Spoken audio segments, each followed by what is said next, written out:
Hello दोस्तों, कैसे हो? आपका स्वागत है त्रिपाण स्टडी सेंटर में। आज जो हम करने जा रहे हैं क्लास 12 एनआईएस बोर्ड का जो है सोशोलॉजी का चैप्टर जो है चैप्टर नंबर 27। इस चैप्टर में जो हम करेंगे भारत में जातीय व्यवस्था। कहते हैं ये चैप्टर कई मानने में कई क्लास के बच्चे के लिए इंपॉर्टेंट है, चाहे वो यूपी बोर्ड के बच्चे पढ़ रहे हो या बिहार बोर्ड के पढ़ रहे हो, चाहे सीबीएसई एनसीईआरटी बुक फॉलो कर रहे हो। उन सब बच्चों के लिए अगर उनके सिलेबस में ठीक है भारत में जाति व्यवस्था है तो ये चैप्टर उनके लिए बहुत ही इंपॉर्टेंट होने वाला है। इस चैप्टर में जो है भारत में जाति व्यवस्था के विषय में जो है हम विस्तार पूर्वक जानेंगे और समझने की कोशिश करेंगे। लेकिन ये चैप्टर स्टार्ट करने से पहले एक बात जो मैं सदैव कहता हूँ, जो आपको सोचना भी चाहिए, विचार भी करना चाहिए और अमल भी करना चाहिए, वो ये है कि जब भी वीडियो देखिए पूरा देखिए, क्योंकि अधूरा जानकारी सदैव खतरनाक होता है। साथ में एक इंपॉर्टेंट बात ये भी रहता है, अगर आप पहली बार वीडियो देख रहे हो तो लाइक शेयर सब्सक्राइब करना मत भूलना, क्योंकि दोस्तों लाइक कीजिएगा तो बनाने वाले का मनोबल बढ़ता है, सब्सक्राइब कीजिएगा तो इससे ये होता है कि जब भी मैं कोई वीडियो डालूंगा उसका नोटिफिकेशन आपको समय रहते मिल जाएगा। और देखिए शेयर का मतलब ये होता है कि आपके थ्रू ना जाने किन बच्चों को हेल्प मिल जाए, ये आप भी नहीं जानोगे, इसलिए जो है आप शेयर जरूर करो, ठीक है। व्हाट्सएप स्टेटस पे भी लगाओ। दोस्तों एनआईएस सेंटर जो है कई मानने में बहुत से बच्चों के लिए हेल्पफुल है, चाहे वो 8th क्लास हो, 9th 10th 11th 12th हो, चाहे वो एनआईएस बोर्ड के बच्चे हों, ठीक है, चाहे बीए एमए के बच्चे हो, सभी क्लासों के लिए कुछ ना कुछ जो है त्रिपाण सेंटर में उपलब्ध है। तो इसलिए आपके लिए ज़रूरी है कि आप सब्सक्राइब करके इसको चैनल को जो है सेव कर लो, नहीं तो बाद में अगर रिसर्च करोगे तो शायद आपको ये चैनल प्राप्त ना हो। तो इसलिए सोचना नहीं, विचार नहीं करना है, सब्सक्राइब करके जो है अपने पास सेव करना है। दोस्तों ये तो बात था आपके लिए, लेकिन आप देखते हैं हमारा आज टॉपिक क्या है। आज जो हमारा चैप्टर है भारत में जातीय व्यवस्था, जिसके अंतर्गत जाति की परिभाषा सबसे पहले हमारा टॉपिक आएगा। तो जाति की परिभाषा में आज हम बहुत कुछ जानेंगे कि जाति आखिर होती क्या है और जाति किस प्रकार जो है हमारे समाज में विद्यमान है। तो इस पर जो है हम विस्तार पूर्वक चर्चा करेंगे और जानने की कोशिश करेंगे। देखा जाए तो जाति की परिभाषा एक वंशागत और अंतविवाही समूहों की तरह की जा सकती है। इसके परंपरागत सामान्य नाम, व्यवसाय एवं संस्कृति होती है। इसकी गतिशीलता अपेक्षित रूप से कट्टर होती है और इसकी प्रतिष्ठा स्पष्ट होती है, और यह एक सहजाति समुदाय भी होती है। वर्तमान परिस्थितियों में जाति व्यवस्था एक औपचारिक संगठन की तरह है और जिसमें अधिक कठोरता नहीं है। अब यह व्यवस्था जो है राजनीति से जुड़ गई है और इस तरह जो उपरोक्त विवरणों के आधार पर हम जातियों के निम्न लक्षणों का भी वर्णन कर सकते हैं। यानी देखा जाए तो आज के समय में जो है जाति जो है अधिक कठोर नहीं रह गई है। इसका कारण यही है कि जाति में कठोरता जो है आज आधुनिकता के कारण हुआ है, और यहाँ तक कि देखा जाए तो व्यवसाय और संस्कृति में भी बहुत चेंजेस होने को देखा जा सकता है। तो कहते हैं अंतर्विवाह के कारण जो है जाति में बहुत ही कहते हैं ढीलापन आया है। तो इसके कुछ लक्षण हैं, देखते हैं हमारा इसका लक्षण क्या है। इसमें देखा जाए तो पहला लक्षण इसी के रूप में है कि समाज का जो है खंडात्मक विभाजन, यानी समाज को जो है कई भागों में विभाजित किया गया है। अंततः भारतीय सामाजिक सुदृढ़ीकरण अधिकांश रूप से जाति पर निर्भर होता है। यानी देखा जाए तो सुदृढ़ीकरण जो होती है अधिकांश जाति पर निर्भर होता है, क्योंकि जाति में ऊंच नीच की भेदभाव होना एक स्वाभाविक बात ही है। देश में कई जातियां विकसित हुई है जिनकी जीवन पद्धति जाति पर निर्भर है। जाति की सदस्यता जन्म पर आधारित होती है तथा यह जाति वंशानुगत होती है। आपको पता ही होता है कि जाति सदैव ही हमें जन्मजात प्राप्त होती है, यानी जिस जाति में आप जन्म लोगे आपको उसी जाति का जो है पूरा सदस्यता जो है अपनाना पड़ेगा। इसलिए कहा जा सकता है कि जाति जो है वंशागुणत होती है और सदस्य जिस जाति में जन्म लेता है उसी जाति के सदस्य होके रह जाता है। कहते हैं उसके पश्चात हमारा अगला पॉइंट जो है अत्यंत महत्वपूर्ण है, सोपन व्यवस्था। कहते हैं जातियां पवित्रता एवं अपवित्रता के आधार पर उच्च और निम्न धंधों पर बनी हुई है। यह व्यवस्था एक पीढ़ी की तरह है जिसमें सबसे ऊंचा जाति को जो है उच्च श्रेणी में रखा जाता है तथा अपवित्र धंधा करने वाले जातियों को निम्न श्रेणी में रखा जाता है। उदाहरण के लिए ब्राह्मण का कार्यक्रम कांड और शिक्षण देना होता है और इस व्यवस्था को सबसे अधिक पवित्र माना जाता है। इसी कारण सोपनीकीय व्यवस्था में इन उच्च स्थान भी प्राप्त है। दूसरी ओर सफाई कर्मी के काम झाड़ू लगाना होता है, इसलिए इन जातियों को सोपन में अपवित्र धंधों की श्रेणी में रखा जाता है।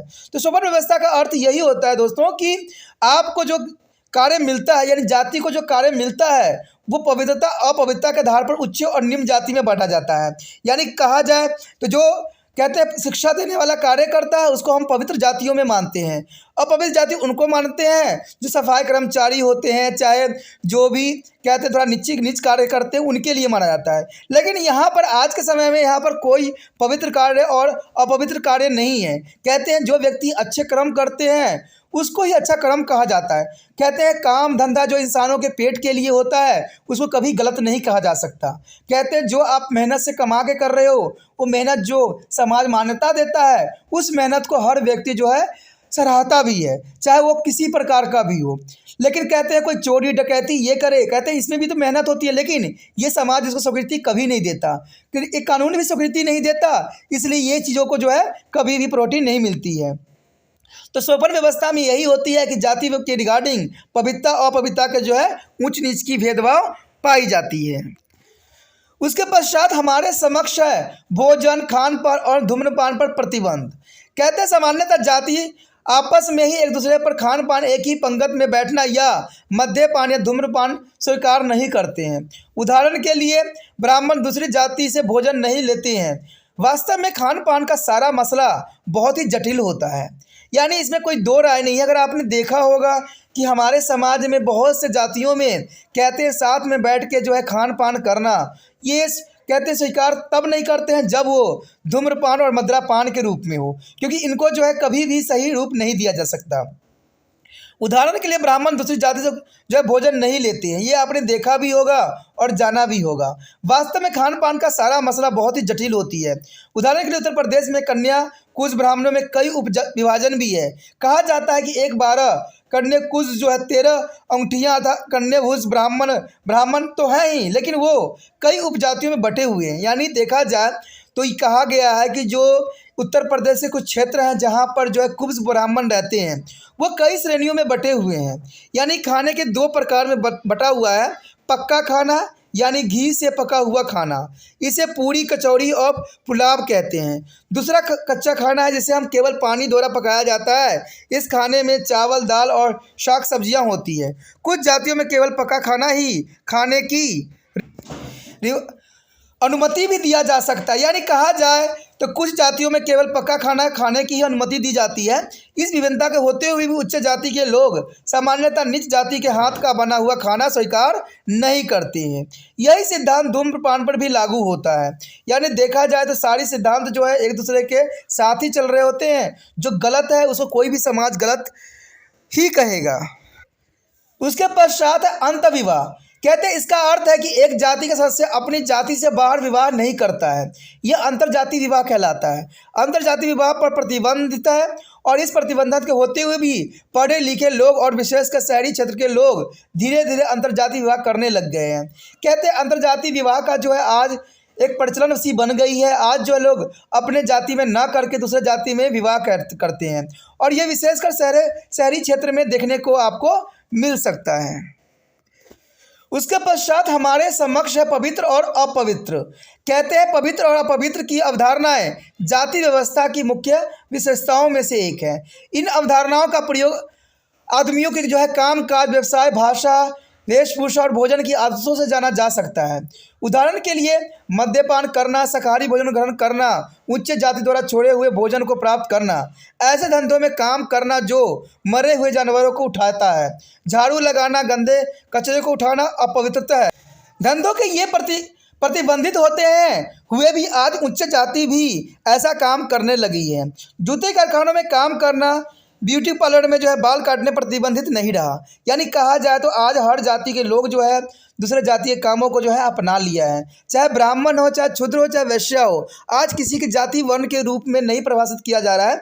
आज जो है व्यक्ति की जो योग्यता बनती है, जो वो कार्य सक्षम सीखता है, उसी पे जो है कार्यरत होता है। यानी उच्च जाति के लोग भी आज जो है निम्न जाति के कार्य भी कर रहे हैं। कहते हैं जैसा वो शिक्षा प्राप्त करते हैं वैसे ही उनको काम करना पड़ता है। आज आप देखोगे भी कि उच्च जाति के लोग जो है झाड़ू लगा रहे हैं और जो है कचरे को उठा रहे हैं। तो आज उसको पवित्र अपवित्र के रूप में नहीं देखा जा सकता। आज सिर्फ ये देखा जाता है कि आपने कितना शिक्षा प्राप्त किया है और आपके पास कितना गुण है। उसके पश्चात है व्यवसायिक संगठन। व्यवसायिक संगठन के अंतर्गत यही आता है कि सामान्यतः प्रत्येक जाति कुछ निश्चित धंधे होते हैं और वो इन धंधों को छोड़ नहीं सकते हैं। उदाहरण के लिए ब्राह्मण का काम पुरोहित करना है, पाठ पाठन करना है, करेश राजस्व के आंकड़ों को देखना है, बनिया व्यापार करते हैं और जो है चमार मरे हुए जानवरों की खाल उधेड़ते हैं। आज औद्योगिकरण तथा शहरीकरण के कारण कुछ लोगों ने अपने परंपरागत व्यवसाय को छोड़ दिया है। यह होते हुए भी ग्रामीण क्षेत्र में अब भी लोग जो है परंपरागत व्यवसाय ही करते हैं।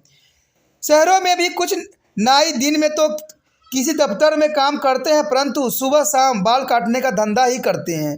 तो देखा जाए, जैसे कि हमने यहाँ भी पढ़ा भी है कि व्यवसायिक संगठन जो है आज के समय बदलता चला जा रहा है। यानी ग्रामीण क्षेत्र में अब भी लोग परंपरागत व्यवसाय ही कर रहे हैं, लेकिन शहरी क्षेत्र में ये परंपरा टूट चुकी है। कहते हैं हर कोई जो है अपना रोजी रोटी कमाने के लिए कोई भी कार्य धंधा अपनाने लग गया है। उसके पश्चात हमारे समक्ष है नए समाजी क्षेत्र में सामाजिक धार्मिक जो नियोक्ता एवं अधिकार। कहते हैं कुछ निम्न जाति के आज भी मंदिर में प्रवेश नहीं करने दिया जाता है। पहले के समय में भी नहीं करने दिया जाता था।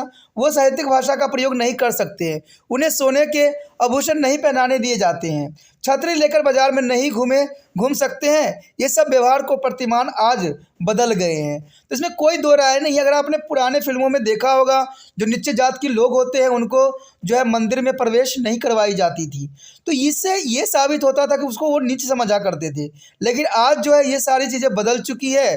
आज ये प्रतिमान बिल्कुल ही बदल गए हैं। आज कोई भी जाति के लोग जो है अपने पूजा पाठ भी करवा सकता है और पाठ पूजा में सम्मिलित भी हो जाता है। आप देखते ही हो कि जागरण होते हैं बड़े बड़े जगहों पर, वहाँ पर हर जाति के धर्म के लोग अपना रह के जो है ईश्वर की भक्ति करने में लीन हो जाते हैं। तो आज जो है ये चीज़ें सारे कुछ बदल चुकी है। अगर अगली बात करें रीति रिवाज और पहनावा और बोलचाल में अंतर, तो कहते हैं हर एक जाति को अपने जीवन को एक निश्चित पद्धति होती है। यानी देखा जाए तो हर जाति की अपनी एक जीवन निश्चित पद्धतियाँ होती है और इस जाति के रीति रिवाज, पहनावा और बोलचाल होता है। उच्च जातियाँ साहित्यिक शब्दों का प्रयोग सदैव करते हैं, जबकि निम्न जाति स्थानीय बोलचाल बोलती है। तो इसमें आज जो है पहनावा, बोलचाल, रीति रिवाज का जो है बहुत महत्व रहता है। यानी उच्च जाति साहित्य शब्द का प्रयोग सदैव ही करते रहते हैं। ये आपने जनरली देखा होगा। चाहे हाई प्रोफाइल के लोग जो होते हैं वो इंग्लिश बोलते हैं तो हम उसको अत्यधिक सभ्य समझते हैं, और जो पढ़े लिखे थोड़ा सा होते हैं, अगर हिंदी मीडियम में होते हैं तो लोग उसको असभ्य समझते हैं। लेकिन यहाँ पर इस बात का कोई प्रॉपर्टी नहीं है। हमें ये पता है कि भाषा सिर्फ एक माध्यम होता है जिसके द्वारा हम अपने विचारों को दूसरे के समक्ष प्रकट कर सकते हैं या दूसरों के विचारों से अवगत हो सकते हैं। तो इसलिए आज भाषा के रिगार्डिंग जो है इस तरह की भेदभाव करना कदाचित उचित नहीं माना जा सकता। उसके पश्चात हमारे समक्ष संघर्ष का निदान करने के लिए कार्य पद्धति, यानी संघर्ष का निदान करने के लिए कार्य पद्धतियाँ क्या है। कहते हैं जब जातियों में संघर्ष होता है तो तनाव होती है। तो इसके लिए प्रत्येक जाति का एक जो है परंपरागत तंत्र होता है जिसके माध्यम से तनाव में सुलह लाई जाती है। जाति और अंतर जातीय झगड़ों को जातीय पंचायत के माध्यम से हल किया जा सकता है। यानी देखा जाए तो संघर्ष का निदान करने के लिए कार्य पद्धति बहुत ही ज़रूरी होता है, और इसमें जो है आज बड़े बड़े संस्थाएं को जो है हस्तक्षेप करना पड़ रहा है। और ये लोग जो होते हैं मैक्सिमम यही बात पे ध्यान देते हैं कि जितना हो सके उनको आपस में सुलह करा दिया जाए, जिससे जो वाद विवाद है अधिक खतरनाक न बन सके। उसके पश्चात हमारे समक्ष अगला जो टॉपिक है वह है जाति और वर्ण में अंतर। आखिर जाति और वर्ण में क्या अंतर है, तो ये जानना आपके लिए अत्यंत महत्वपूर्ण रहेगा कि जाति और वर्ण में किस प्रकार का अंतर जो है देखा जा सकता है। कहते हैं जाति और वर्ण में जो अंतर हुई है वो समय काल के अधीन थी, क्योंकि जाति और वर्ण के रूप में जैसे कि आप जानते ही हैं कि भारतीय समाज में 4 वर्ण थे पुराने समय में। वर्णों का पहला उल्लेख ऋग्वेद में ही हमें मिलती है, ठीक है। यानी लगभग 1500 ईसा पूर्व जो है वैदिक काल में वर्ण थे। वर्ण का आशय रंग से था और आरंभ में अछूत नहीं थे। वर्ण व्यवस्था आरंभ में कठोर नहीं थे। वैदिक काल के बाद यानी 1000 ईस्वी पूर्व में शूद्रों का उल्लेख मिलता है, और इस भांति कहा जा सकता है कि 1000 ईस्वी पूर्व में वर्ण व्यवस्था प्रारंभ हुई। यानी उससे पहले वर्ण अवस्था नहीं थी। यानी आपने देखा भी होगा कि उससे पहले वर्ण अवस्था नहीं थी, लेकिन 1000 पूर्व में ये वर्ण अवस्था जो है स्टार्ट हुई। कहते हैं अगर ईसा पूर्व 2री शताब्दी और उसके बाद विभिन्न व्यवसायों के कारण कई औद्योगिक समूह उत्पन्न हुए। देखा जाए तो वर्ण व्यवस्था भारतीय व्यवस्था का केवल पुस्तकीय दृष्टिकोण था, जबकि जातीय व्यवस्था आज व्यवहारिक रूप में देखने को मिल सकता है। आज वर्ण नहीं मिलते हैं, जातियाँ मिलती हैं। वर्ण तो केवल 4 हैं, लेकिन जातियाँ कहते हैं 4000 है। अब देखिए, पहले के समय में वर्ण की व्यवस्था जो थी सिर्फ चार थी, यानी चार व्यवस्थाओं में ही बटी थी। लेकिन आज देखा जाए तो वर्ण से सबसे अधिक जो है जातियां हैं, यानी जातियां 4000 है। तो कहा जा सकता है कि भारत के प्रत्येक क्षेत्र में कोई 20 जातियां जरूर मिलती होगी। जातियों का सोपन जो है संपूर्ण भारत में मिलती है, यानी ब्राह्मण सबसे ऊपर, फिर क्षत्रियों को रखा गया है, और फिर वैश्य शैव्य को, और उसके बाद अंतिम में क्षुद्र रखा गया है। अगर हम साधारण शब्दों में समझने की कोशिश करते हैं तो आप याद रखना कि जो मुख से बोला हुआ जो स्वर होती है, जो आवाज़ें होती है, यानी मुख को है ब्राह्मण का रूप दिया गया है, और क्षत्रिय को जो है बाजू का ही रूप दिया गया, जिसका कार्य होता है युद्ध करना। वैश्यों का जो कार्य होता है, यानी पेट से रिलेटेड होता है, पेट के लिए वो लोग हर तरह के कार्य करते हैं, जिसमें किसान उसान सभी आते हैं, ठीक है। और अंतिम रूप जो दिया गया है वो क्षुद्र का दिया गया है। क्षुद्र का अर्थ यही होता है जो कि तीनों ही समाजों की सेवा करते हैं, ठीक है। तो इसको आप जो है पैर के जूते के समान समझ सकते हो, जिसको सदैव ही बाहर रखा जाता है। कहते हैं काम इसी का ही चलता है, लेकिन फिर भी हम इसको क्षुद्र के रूप में परिभाषित करते हैं और सदैव इससे ही घृणा करते हैं। लेकिन ये जो है सभी का जो है रूप रंग संवारते हैं और सभी जातियों का सेवा पानी करते हैं। तो इस तरह जो है इनको 4 वर्णों में विभक्त किया गया है। जाति की यह सोपनी व्यवस्था सारे देश में सामान्य है, लेकिन जो है विभिन्न स्थानों पर यह सोपन बदल भी जा रहा है। आज की बदलती स्थिति, कहीं पर ब्राह्मण शीर्ष स्थान पर है तो दूसरे क्षेत्र में कोई अन्य जाति जैसे राजपूत शीर्ष स्थान पर है। ऐसा भी स्थान है जहां दलितों की ऊंचा स्थान मिलता है। आज की परिस्थिति में धर्मनिरपेक्ष लक्षण अर्थात आर्थिक और राजनीतिक शक्ति किसी भी जाति को शीर्ष स्थान दे देती है। कहते हैं वर्ण व्यवस्था में ऐसा नहीं है, इसमें कोई दो राय नहीं है। अगर आप देखोगे तो आज जो है कहीं ब्राह्मण शीर्ष स्थान पे है तो कहीं क्षुद्र शीर्ष स्थान पे है, तो कहीं क्षत्रिय जो है शीर्ष स्थान पे है। इसका अर्थ यही हुआ दोस्तों कि आज जो है व्यक्तियों के कर्म यहाँ पर डिपेंड करता है कि आप कितने कर्म कर रहे हो और आप कैसे जो है अपना जीवन यापन करते हो। कहते हैं अगर आप पढ़ के अच्छे मार्क्स नहीं प्राप्त करोगे तो निम्न कोटि में ही आ पाओगे। जैसे आप लोगों को पता है कि आजकल रैंकिंग के ज़माना है, जो सबसे अच्छा अंक प्राप्त करता है वो टॉप पे रहता है और जो बहुत ही गंदा मार्क्स प्राप्त करता है वो नीचे रहता है। तो इस रूप में जो है परिभाषित किया गया है। तो इसमें कोई दो राय नहीं है। ये आपको भी मालूम है कि अगर हम अच्छा पढ़ेंगे, अच्छा समझेंगे, तभी जो है हम एग्ज़ाम में अच्छा से अच्छा कर सकेंगे। इसलिए मैं कहता हूं कि तिरपान स्टडी सेंटर के से अच्छा विकल्प और कहीं नहीं है, क्योंकि यहाँ पर सिलेबस टू सिलेबस चलता है, शब्द थ्रू शब्द पॉइंट बताई जाती है और समझाई जाती है। तो आपको जब सब कुछ यहाँ पर मिल रहा है तो कहीं और जाने की क्या ज़रूरत है। कहते हैं हमें जितना हमारा सिलेबस है, जितना हमारा टॉपिक है, अगर हम उतना ही समझ लेते हैं तो एग्ज़ाम में हमें शीर्ष पे पहुँचने पे कोई नहीं रोक सकता। अगर आप अपना टॉपिक को ही भूल के जो है बड़े बड़े सिलेबस देखने लग जाओगे तो शायद आप उस चीज़ को प्राप्त नहीं कर पाओगे जिसकी आपकी आवश्यकता थी। कहते हैं धार्मिक आधार पर जो है उच्च स्थान वर्णों में होती थी, यानी देखा जाए तो धार्मिक आधार पर जो है उच्च वर्ण वर्णों में सदैव होती थी, जबकि अछूते का वर्ण व्यवस्था में अनिवार्य रूप से भिन्न स्थान हुआ करता था। देश में कहीं भी उच्च जातियां सोपर में ऊपर नहीं समझी जाती है, इसलिए किसी भी वर्ण और जाति के सामान्य नहीं समझना चाहिए। तो इसमें कोई दो राय नहीं है कि अगर देखा जाए तो कहते हैं कि छुआछूत का जो वर्ण व्यवस्था में अनिवार्य रूप से निम्न स्थान प्राप्त होता है और देश में कहीं भी उच्च जातियां सोपन ऊपर नहीं समझी जाती है, इसलिए किसी भी वर्ण और जाति को सामान्य नहीं समझना चाहिए। उसके पश्चात हमारा जो टॉपिक है वह है जाति और वर्ण में अंतर। आखिर जाति और वर्ण में क्या अंतर है, तो अंतर जानना भी हमारे लिए अत्यंत महत्वपूर्ण रहेगा। कहते हैं जाति एक वंशगत समूह है और वर्ण की प्राकृतिक निरपेक्षता की है। कहते हैं वर्ण व्यवस्था में जो है वही विवाह और अंतर विवाह होते हैं। इसमें गतिशीलता ऊपर की ओर होती है या नीचे की ओर, इसमें व्यक्ति जिसमें पैदा हुआ हो कहते हैं उसमें रह सकता है या अनिवार्य रूप से एक सामाजिक और आर्थिक समूह हो सकता है। भारत में सामान्यतः 3 वर्ग पाए जाते हैं, एक उच्च, माध्यम और निम्न वर्ग। यानी आप देखोगे तो भारत में इन्हीं 3 वर्ण से जो है कार्य चलते हैं। प्रत्येक वर्ण 2 भागों में बटा हुआ होता है, एक भाग को उच्च होता है तो दूसरा भाग सदैव निम्न होती है, चाहे उच्च में क्यों न हो। इसी प्रकार जो है उच्च मध्य वर्ग और निम्न मध्य वर्ग भी आता है। इसी तरह उच्च वर्ण और निम्न जो है वर्ग भी आता है और वर्ग और जाति में बहुत ही अंतर है। यह है कि जाति कर्म कांड पर निर्भर होता है, जबकि वर्ग जो होता है धर्म निरपेक्षता पर निर्भर होती है। कर्म कांड में उच्चता का कारण धार्मिक मिथक है और जो है धर्म निरपेक्ष वर्णों का आशय आर्थिक, राजनीतिक और सामाजिक से है। वर्ण चेतना पाई जाती है लेकिन जाति चेतना नहीं है। अरस्तु ने साफ शब्दों में बात कहा था कि शहरी क्षेत्र में जातियों को भी अधिक आर्थिक दृष्टि से देखा जाता है। यानी अरस्तु अरस्तु जो थे पहले इनको नॉलेज था इस बात की कि शहरी क्षेत्र में जाति भी अधिक आर्थिक दृष्टि से देखा जाएगा। यानी देखा जाए इनका बात जो जो था स्पष्ट था कि अगर हम शहर में ले तो जाति का जो रूप रंग होगा वो आर्थिक दृष्टिकोण से होगा। जो जितना अमीर होगा वो उतना ही उच्च माना जाएगा और जो उच्च जाति के होते हुए भी अगर वो गरीब है तो निम्न जाति में ही उसकी गणना की जाएगी। हमारा जो अगला टॉपिक है अत्यंत महत्वपूर्ण है जिसमें हम बात करेंगे जाति व्यवस्था में परिवर्तन। कहते हैं जाति व्यवस्था में सामान्यतः परिवर्तन जो है पिछली 2 शताब्दी में आए हैं। यानी जाति व्यवस्था में जो परिवर्तन देखने को मिला है 2 शताब्दियों में देखने को मिला है। इसमें विशेष जो है परिवर्तन 50 वर्षों में आया है। यानी 50 वर्षों में जाति व्यवस्था में बहुत ही परिवर्तन आप देखने को मिल सकता है। इस परिवर्तन के कारण जो है संस्कृतिकरण, पाश्वीकरण, आधुनिकीकरण और प्रभाव जाति, औद्योगिकरण और नगरीकरण जो है प्रजातांत्रिक विवेक केंद्रीकरण महत्वपूर्ण है। जाति व्यवस्था में आने वाली परिवर्तनों को निम्न बिंदुओं में रखा जा सकता है। यानी इसको जो है कुछ बिंदुओं के अंतर्गत इसको परिभाषित किया जाता है।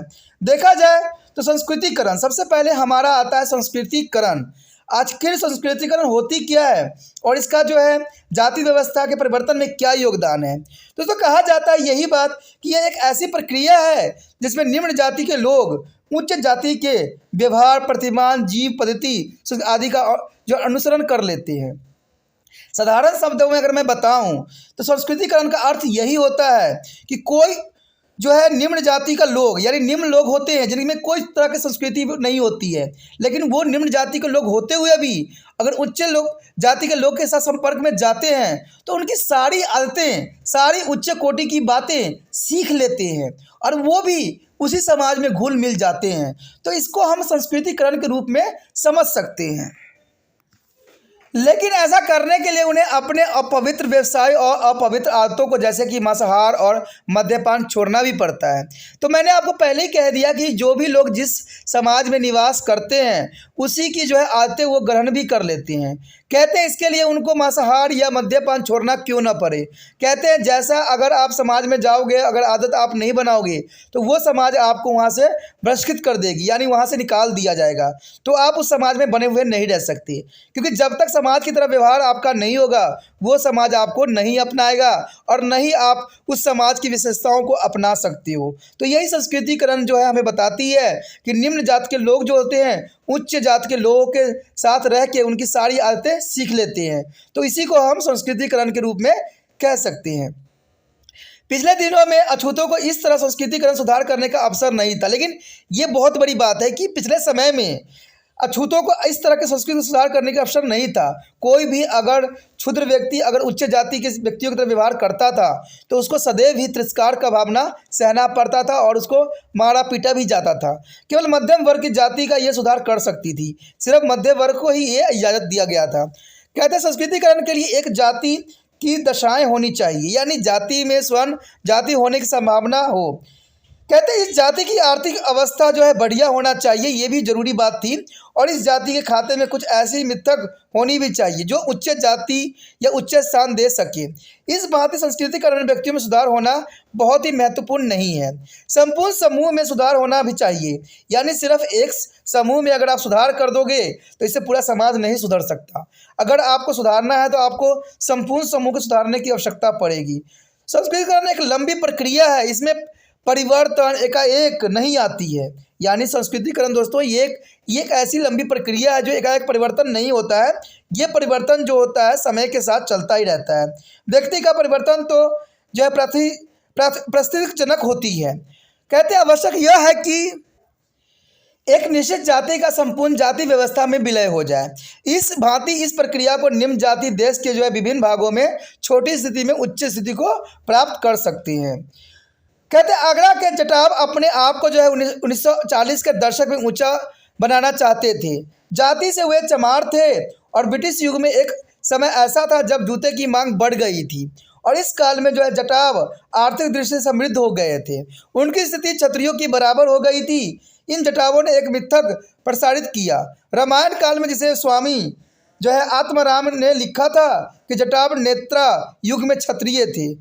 जब परशुराम क्षत्रियों का संहार कर रहे थे तब जटाव जंगल में छिप गए और अपने आप को बचाने के लिए वो जानवर की खाल के साथ काम करने लगे।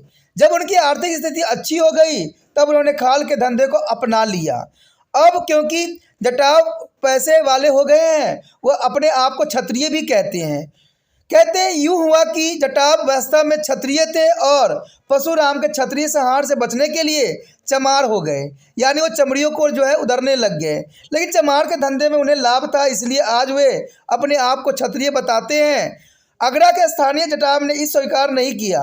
बाद में वो स्थानीय जटाव संगठित हो गए और इन्हें अपने आप को राजनीतिक क्षेत्र में एक वोट बैंक के रूप में स्थापित किया। इस भांति असफल संस्कृतिकरण के जटाव के लिए उच्च गतिविधियों का रास्ता खोल दिया।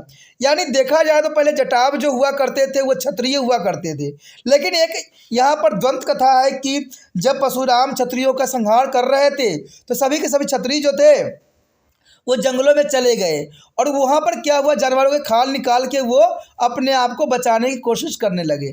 कहते हैं ये जो है जीवों का जो चमड़ी का खाल हुआ करता था ये काफ़ी मानने में उपयोगी था, इसलिए इनका धंधा अच्छा खासा चल गया और इस धंधे में उनको बहुत काफ़ी लाभ होने लगा। तो इन्होंने इसी को ही अपना जो है धंधा अपना लिया और उसी में जो है वो अपना जीवन यापन करने लग गए। तो इस प्रकार जो है वो क्षत्रिय होते हुए भी चमार के कार्य करने लग गए। उसके पश्चात हमारा जो है पश्चिमीकरण। देखिए संस्कृतिकरण में आपने हर पहलू पर आप समझ गए होंगे कि संस्कृतिकरण जो थी वो क्या करती थी, किसी भी निम्न जाति के लोग उच्च जाति के जो रहन सहन अपना लेते हैं उसे संस्कृतिकरण कहते हैं। लेकिन पश्चिमीकरण भी बहुत इंपॉर्टेंट है एग्जाम व्यू से, तो इसको छोड़ना जो है मूर्खता रहेगी। तो पश्चिमीकरण जो अगर आपके सिलेबस में है तो ये आपके लिए बहुत जरूरी रहेगा कि पश्चिमीकरण एक आशय पश्चिमी जीवन पद्धति यानी भाषा, पोशाक और व्यवहार के प्रतिमानों को कहते हैं। यहाँ पर जो लैंग्वेज आपको टफ लग रहा होगा, लेकिन आप साधारण शब्दों में समझना चाहोगे तो सिर्फ इतना ही जान लेना कि जो पश्चिम में यानी जो अमेरिका जो है, जो आप देखे होंगे कि अमेरिका में जो सभ्य अलग टाइप का है, तो वहाँ पर अगर कोई व्यक्ति चला जाता है तो वहाँ का जो है भाषा, रंग, रूप, ठीक है, रूप रंग सारे कुछ अपनाने लग जाता है। तो इसी को जो हम कहते हैं पश्चिमीकरण का प्रभाव। यानी देखा जाए तो जीवन की पद्धति उनके चेंज हो जाती है, रहन सहन, खान पीन, आदतें सब जो है पश्चिमी की तरह हो जाते हैं। तो इसी को हम पश्चिमीकरण कह सकते हैं। यानी उनकी भाषा भी चेंज हो जाता है, उनका पोशाक भी चेंज हो जाता है, इवन कि उनका व्यवहार में भी काफ़ी चेंजेस देखने को मिल सकता है। लेकिन ये कैसे हुआ? क्योंकि वह अमेरिका गए, ऑस्ट्रेलिया गए, वहाँ पर उन्होंने उस सारी सभ्यताओं को देखी जो उनको काफ़ी भा गई और उन्होंने सारी आदतें उन्हीं के जैसे अपना लिया। तो ये पश्चिमीकरण के रूप में परिभाषित किया जा सकता है। क्योंकि आपको परिभाषा करना है तो आप ऐसे भी लिखोगे तो बहुत अच्छा प्रभाव पड़ेगा एग्जामिनर पे। कहते हैं भारत में ब्रिटिश प्रभाव देखने को मिलता है। पश्चिम के निम्न लक्षण है विवेकपूर्ण दृष्टिकोण अथवा जो है वैज्ञानिक जो है लक्ष्य परक नजरिया होती है। कहते हैं भौतिक प्रगति में जो है रुचि, आज के भारत में जो है संचार प्रक्रिया और मास मीडिया में काफ़ी विश्वास, अंग्रेजी माध्यम से शिक्षा और उच्च सामाजिक गतिशीलता। कहते हैं उच्च जातियों ने पहले अपने स्वयं को पश्चिमीकरण किया था, बाद में वो निम्न जाति ने भी पश्चिमीकरण को अपना लिया। तो इसमें कोई दो राय नहीं है, क्योंकि हम ये बात जानते हैं कि हम जिस समाज में रहते हैं उसी समाज की जो है आदतें और उनकी जो है वेशभूषा और पद्धति को हम अपनाने की सदैव कोशिश करते रहते हैं। तो इसी को हम पश्चिमीकरण के रूप में समझ सकते हैं। इस प्रक्रिया ने जाति की जो है कठोरता को बदल दिया और यह जो है लचीला व्यवस्था बन गई। खास करके ऐसा जो है नगरीय क्षेत्र में हुआ। यानी इसमें कोई दो राय नहीं, बहुत इंपॉर्टेंट बात थी। अब जो हमारे समक्ष टॉपिक है आधुनिकीकरण है। दोस्तों आपने समझ ही लिया होगा कि पश्चिमीकरण का मतलब होता है कि जो हम पश्चिम के सभ्यता जो है बहुत आसानी से उनकी सभ्यताओं में घुल मिल जाते हैं, उनकी आदतें व्यवहार को अपना लेते हैं, तो उसी को हम पश्चिमीकरण कहते हैं। अब जो है हमारा आधुनिकीकरण, आधुनिक का मतलब आप समझ ही गए होंगे कि इसमें जो है टेक्नोलॉजी का हद से अधिक उपयोग किया जाएगा। ये ऐसी प्रक्रिया है जिसका भरोसा वैज्ञानिक दृष्टिकोण से है। यानी आधुनिकीकरण में जो है वैज्ञानिक दृष्टिकोण को सबसे ऊपर रखा जाता है और इस प्रक्रिया में जो है विवेकपूर्ण अभिव्यक्तियाँ होती है, उच्च सामाजिक गतिशीलता होती है और संपूर्ण जन समूह का परिवर्तन यहाँ पर देखने को मिलता है। लोगों का स्वतंत्रता में जो है विश्वास होता है और सामान्यतः बंधुता भी आती है। इस प्रक्रिया में लोग जो है भागीदारी करते हैं और आधुनिकरण में जो है संस्थाएं, संरचनाएं और अभिव्यक्तियां आदि के क्षेत्र में भी सामाजिक संस्कृति और वैश्विक स्तर पर परिवर्तन आता है। कहते हैं शहर में जातियां धीरे धीरे जो है वर्ग बन रही हैं। हमारे यहाँ मध्यम मध्यम वर्ग जो है राष्ट्रीय दृष्टिकोण एवं नए उद्देश्यों को लेकर आगे आ रही है। आधुनिकरण पश्चिमीकरण की तुलना में अधिक विशाल अवधारणाएं हैं। कोई भी एक जो है संस्कृति पश्चिम मूल्य के लेकर अपने आधुनिक कर सकती है। हमारे देश के लिए भी यह कहा जा सकता है कि परंपराओं को छोड़े बिना भी आधुनिकता हो सकती है। हमारी जाति जो है व्यवस्थाओं के कई आधुनिक तौर तरीकों को अपना लिया जाता है। ऐसा करने में हमने लोगों की शिक्षा दीक्षा भी दी है, औपचारिक संगठन बनाया भी है तथा लोगों को ये चेतना भी दी है कि हम आधुनिक हो रहे हैं। यानी देखा जाए तो यहाँ पर सारे शब्दों का जो निचोड़ है, जिसको कंक्लूजन के रूप में देख सकते हो कि आधुनिकरण जो है बहुत विस्तृत है। क्योंकि अगर देखा जाए तो अगर आप पश्चिमीकरण देखोगे तो वो बहुत कम विकसित है, लेकिन आधुनिकरण बहुत विस्तृत है। और आधुनिकरण का अर्थ ही यही होता है कि हम आधुनिक विचारधाराओं के साथ चलते हैं। इसमें जो है वैज्ञानिक दृष्टिकोण का जो है अधिक महत्व दिया जाता है और इसमें हर चीज़ जो है आधुनिकरण के रूप में लिया जाता है। यानी देखा जाए तो हमारे जो जीवन का जो है बहुत ही आसान बना देना ही आधुनिकरण के कारण ही संभव हो सका है। और इसके वजह से बहुत सी संस्थाएं, संरचनाएं और नीति जो है आज अस्तित्व में आई है। उसके पश्चात हमारे समक्ष जो है प्रभव जातियाँ। प्रभव जातियाँ क्या होती है? कहते हैं प्रभव जातियाँ जो है 20वीं शताब्दी में जो है प्रभव जाति की अवधारणा ग्रामीण अध्ययनों के परिणाम स्वरूप हमारे सामने आया था। इसका मतलब है कि गांव की कुछ जातियां आर्थिक और राजनीतिक दृष्टि से प्रभावी हो जाती है और वो एक क्षेत्र विषय में महत्वपूर्ण समझी जाती है। तो ये प्रभाव जातियां समझ सकते हो कि एक क्षेत्र में इनका बहुत विशेष स्थान बन जाता है। यानी वो जाति एक क्षेत्र में चाहे वो निम्न जाति क्यों ना हो, उसकी जो है बोलबाला काफ़ी बढ़ जाती है।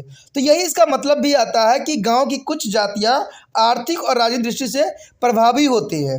यानी वो जाति जो होती है आर्थिक, यानी अगर मान लो कोई निम्न जाति के लोग के पास बहुत पैसे हैं तो वो उच्च जाति में बदल जाएंगे। और कभी कभी राजनीतिक दृष्टि से भी प्रभावी होते हैं। मान लीजिए कोई निज जात के जो है व्यक्ति जीत जाता है इलेक्शन में, और वो आजकल देखते भी होंगे कि आजकल सरकार भी ओबीसी या एसटी के रूप में ही जो है लोगों को चुना जाता है और उनको ही दिया जाता है टिकट जो छोट जात या नीचे जात के लोग होते हैं। उनका ये विश्वास होता है कि इससे उनको अच्छा वोट बैंकिंग मिलेगी। तो ये कोई बड़ी बात नहीं है। तो इसमें क्या होता है कि जो अगर निम्न जात के लोग जीतते हैं तो उच्च जात के लोग को भी उनके पास ही जाना पड़ता है, उनको ही नमस्कार करना पड़ता है। तो इस तरह से जो है प्रभाव जाति के रूप में देखा जा सकता है। कहते हैं वो एक क्षेत्र विषय में महत्वपूर्ण समझी जाती है। सामान्यतः प्रभाव जाति वह है जिसके पास अपने क्षेत्र में कृषि भूमि अधिक होती है, यानी सबसे अधिक जिनके पास कृषि क्षेत्र होगा वही प्रभाव जाति के रूप में देखे जाएंगे। दूसरे में यह जाति आर्थिक दृष्टि से समृद्ध होते हैं, यानी इनके पैसे जो होते हैं काफ़ी समृद्ध होते हैं। दूसरा बात देखा जाए तो प्रभाव जाति राजनीतिक रूप में यानी वोट बैंक की तरह शक्तिशाली होते चले जा रहे हैं। इस जाति की जनसंख्या अधिक होती है। इस जाति का कर्मकांड के उच्च स्थान भी प्राप्त होता है। इस जाति में अंग्रेजी माध्यम से पढ़े लिखे लोग होते हैं, यानी देखा जाए तो ये वो लोग होते हैं जो अंग्रेजी माध्यम से पढ़ते हैं और अपने आप को समाज में जो है उच्च कहलाते हैं। यह जाति कृषि के क्षेत्र में अग्रणीय होते हैं। यह जाति शारीरिक दृष्टि से बाहुबली होते हैं और यह होते हुए भी प्रभव जाति का दायरा जो है केवल उच्च जाति तक ही नहीं होता है। प्रभव जाति निम्न जाति में भी पाई जा सकती है। कहते हैं उसके पश्चात हमारे समक्ष है औद्योगिकरण और नगरीयकरण। कहते हैं इन दोनों प्रक्रियाओं में जाति व्यवस्था को काफ़ी प्रभावित भी किया है। लोगों को स्थानांतरण गाँव में शहरों की ओर औद्योगिकरण और शहरीकरण के कारण ही संभव हुआ है। शहरों में जाति के सख्त नियमों का पालन करना संभव अब नहीं रह गया। आज सभी जाति जो है टूट रही है एक तिनके की तरह। आज के समय में शहरों में कुछ ऐसे स्थान हैं जैसे कि बस, रेल, होटल, ऑफिस, कैंटीन आदि, जहां जाति के प्रतिबंधों को लागू करना संभव नहीं है। इसी कारण जाति के जो है लचीला समूह बना दिया गया है। तो इसमें कोई दो राय नहीं है। अगर आप कहीं भी बस, रेलवे, होटल या ऑफिस या कैंटीन में चले जाओ तो वहाँ पर आपको जो है हर तरह के जो जाति के लोग मिल जाएंगे और सब के सब जो है साथ बैठ के गा भी रहे होते, खा भी रहते और अपना जीवन भी यापन कर रहे होते हैं। तो इसके वजह से क्या हुआ है, जाति व्यवस्था जो है बहुत ही लचीला, बहुत ही नष्ट सी हो गई। उसके पश्चात हमारे समक्ष है प्रजातांत्रिक विवेकीकरण, यानी पंचायती राज स्वायत्तशासी संगठन गाँव में स्थापित होने से स्थिति बदल गई है। पंचायती राज में आरक्षण है और इससे निम्न जाति को जो है सशक्त बना दिया गया है। तो इसमें कोई दो राय नहीं है। आपको पता भी होगा कि पंचायती राज में आरक्षण होने की वजह से यानी जो है निम्न जातियों के लोगों के लिए हर क्षेत्र में जो है आरक्षण की व्यवस्था की गई है। आरक्षण का मतलब यही होता है दोस्तों कि अगर जो कुल सीट है उसमें से कुछ सीट जो है उन जनजातियों के लिए रखी गई है और उनमें जो है कम ही जनजाति के रूप में होते हैं, तो उनको जो है आसानी से जो है काम धंधा मिल जाता है, जिसकी वजह से जाति जो है काफ़ी सशक्त बन गई है। उसके पश्चात हमारे समक्ष आता है जाति एवं राजनीति। कहते हैं जाति एवं राजनीति क्या अर्थ है। कहते हैं जाति एवं राजनीति का संबंध कोई आज से नहीं है। वर्ण व्यवस्था के युग में ब्राह्मणों का प्रभाव होना सामान्य बात थी। यह कहा जाता है कि जाति एवं राजनीति का जो है चोली दामन का साथ सदैव रहा है। राजनीतिक जाति के लिए वोट बैंक में बदल देता है। अब जातियों को जो है राजनीति के साथ में जोड़ा जाता है। जाति एवं राजनीति के संबंध में निम्न जाति को शक्तिशाली बना दिया गया है। अब जातियों को चुनाव के माध्यम से अपने आप को जो है ताकतवर बनाने का जो है अवसर भी मिल जाता है। दलित जाति इसका प्रमाण है, क्योंकि आपने देखा होगा कि इलेक्शन में सदैव ही दलित जातियों के जो है लिया जाता है, जो कि सबसे बड़ा प्रमाण के रूप में आपके समक्ष है। कहते हैं जहाँ दलित जो है प्रभावशाली है वहाँ जो है विभिन्न राज्यों में दलितों में जो है छड़बंदी हो गई है। इस छड़बंदी के कारण निम्न जाति उच्च जाति के साथ संघर्ष में भी आ जाती है। देश के कई क्षेत्र जो हैं जिसमें उच्च निम्न जाति परंपरा से एक दूसरे के विरोधी होते हैं। ऐसा लगता है कि यह संक्रमण काल है और अच्छी शिक्षा, जनजाति कार्यक्रम और रोजगार के अवसर भारतीय समाज को एक अनंत समाज की ओर ले जाएगा। तो इसमें साफ शब्दों में देखा जा सकता है कि आज जो है अगर आपने जाति की व्यवस्था को जो है तोड़ना है तो इसके लिए आपको अच्छी शिक्षा, जन जागृति कार्यक्रम, रोजगार के अवसर और भारतीय समाज के लिए उन्नत समाज की ओर ले जाने के लिए प्रयत्नशील करना पड़ेगा। तो मैंने कई बार आपको कहा है कि अगर आप अच्छे शिक्षा प्राप्त करोगे, अच्छे अंक प्राप्त करोगे, क्योंकि आज जाति भेदभाव कहीं जाति में नहीं देखने को मिलता है। आज जो भेदभाव मिलेगा आपको अंकों में देखने को मिलेगा। जो बच्चे का अच्छा नंबर होगा वो टॉप पे होगा और उसको जॉब जो है सबसे पहले मिल जाएगा, और जिन बच्चों का अंक अच्छा नहीं होगा वो सबसे नीचे रहेंगे और उनको जॉब भी प्राप्त नहीं होगा। तो इसलिए मैं हमेशा कहता हूँ कि आप पढ़ाई ऐसे करो जैसे कि आप जो है अंतिम बार इस कक्षा में रहोगे, उसके बाद इस कक्षा को कभी भी जो है पलट के नहीं देखोगे। इसलिए आपको मेहनत करने की आवश्यकता है और टॉपिक को अच्छे समझने की ज़रूरत है। ठीक है, इसलिए जहाँ से भी हो टॉपिक को अच्छे से समझो और समझ के जो है अपने जीवन में उसको उतारो, उसको नोट्स बनाओ, जैसे हो उसको जो है अपने जो है दिमाग में रखो, जिससे एग्ज़ाम में आप अच्छे से अच्छे कर सको। हमारा अगला टॉपिक जो है जाति और अर्थव्यवस्था। जाति और व्यवस्था क्या है। कहते हैं परंपरागत रूप से यह कहा जाता था कि विशेष प्रकार के आर्थिक क्षेत्र में जाति व्यवस्था भारतीय समाज के लिए उपयुक्त थी। यह और कुछ न होकर जजमानी व्यवस्था थी। यह व्यवस्था जो है परंपरागत थी। पहले के समय में अगर आप देखोगे तो जाति व्यवस्था जो थी अर्थव्यवस्था के रूप में देखा गया था, यानी पहले के समय में जजमानी प्रथा पूरे समाज में व्यवस्थित थी। आप सोच रहे हो कि जजमानी व्यवस्था होती क्या है। जजमानी व्यवस्था का अर्थ होता है कि आपने गांव में देखा होगा कि आपको एक ही नाई जो है बाल को काटता है, आपको एक ही पुजारी जो है पूजा पाठ करवाता है। तो ये जो है जजमानी प्रथा के अंतर्गत ही आते हैं, यानी आपको उन्होंने जजमान बनाया है और वो अपना सेवा जो है आपको दे रहे हैं। तो इसको ही जजमानी व्यवस्था के रूप में देखा जा सकता है। यह व्यवस्था परंपरागत थी, यानी मैंने कहा ना अगर आपके दादा परदादा ने किया है तो आपको भी करना पड़ेगा। यानी ये व्यवस्था जो थी परंपरागत थी। जजमानी व्यवस्था में जो सेवा देने वाली जाति थी वो कमिन थी, यानी कमिन के रूप में उसको देखा जाता था। कमिन उच्च जाति यानी जजमान को सेवा सदैव करती रहती थी। कमिन के पास धंधे के विशेष कुशलता थी और इसे देने के बदले में जजमान उन्हें यानी कमीनों की अनाज या नगद मुद्रा देते थे। यानी जो देखा जाए तो आपने देखा होगा जैसे कुम्हार होता था तो वो बर्तन गढ़ते थे और ये बर्तन जो बना के जो है प्रत्येक जातियों में देते थे। और कहते हैं कभी शादी ब्याह या कभी इलेक्शन होती थी तो उनमें कई तरह के जो है मुद्रा या उनको अनाज के रूप में भेंट के रूप में दिया करते थे। तो ये जजमानी व्यवस्था उस समय काफ़ी प्रचलित थी। इस तरह गांव में कमीन और जजमान को जो है क्रामत्मिक संबंध थे। तो ये समझ सकते हो आपको कि कमीन और जजमान जो थे उनमें काफ़ी अच्छा संबंध देखने को मिल सकता था। कहते हैं लेकिन बाजार अर्थव्यवस्था के प्रवेश और भूमि सुधार में जजमानी व्यवस्था कमज़ोर कर दिया। अब देखिए मैं यही बात आपको समझाने की कोशिश कर रहा था कि पहले के समय में जो होता था अगर कुम्हार के द्वारा बनाया हुआ अगर बर्तन नहीं आती थी तो शादी ब्याह में भी बहुत तरह के जो है प्रॉब्लम आ जाती थी। लेकिन आज जो है अगर कुम्हार नहीं भी गया तो वो लोग क्या करते हैं, बाज़ार से कोई उसी जैसा मिलता जुलता वस्तु ला के उसके जगह पर उपयोग कर लेते हैं। और जिसके वजह से आज के समय में जो है जजमानी प्रथा जो है बिल्कुल ही कमज़ोर सी पड़ गई है। ये सारी क्रियाएं जो है आपको पता ही है कि सारे की जो है आधुनिक क्रिया की वजह से हुए, यानी आधुनिकीकरण की वजह से जो है जाति व्यवस्था इतना कमज़ोर हो गई है। इस तरह के जाति व्यवस्था में कई परिवर्तन भी आए हैं। शहरी क्षेत्र में लोग जो है जातियों के जो है मापदंडों को नहीं मानते हैं। जाति के क्षेत्र में यदि कोई महत्वपूर्ण तथ्य बदलने से रह गया है तो वो है अंतर्विवाहित है। आज भी जातियाँ जो है अंतर्विवाहित समूह है और यह भी देखने में आया है कि अब अंतर्जाति जो है अंतर्विवाह होने लग गए हैं। तो इसमें कोई दो राय नहीं है। जैसे जैसे समाज बदलता जा रहा है उसमें जो है उनकी प्रथाओं में भी बहुत काफ़ी कमियाँ देखने को मिल रहा है। इसी के साथ दोस्तों हमारा ये टॉपिक ख़त्म हो जाता है। ये टॉपिक अत्यंत महत्वपूर्ण थी जिसमें हम संस्कृतिकरण हो, चाहे औद्योगिकरण हो, चाहे वैश्वीकरण हो, हर विषय पे जो है हमने विस्तार पूर्वक जाना और समझा। ये टॉपिक इतना महत्वपूर्ण है कि इसमें से एग्ज़ाम में ज़रूर क्वेश्चन आएगा। तो आपने क्या करना है, इस चैप्टर को अच्छे से समझने की कोशिश करना है और समझ के जो है एग्ज़ाम की अच्छी तैयारी करना है। साथ में एक काम जो आपको सदैव दिया जाता है इसको भूलना नहीं है।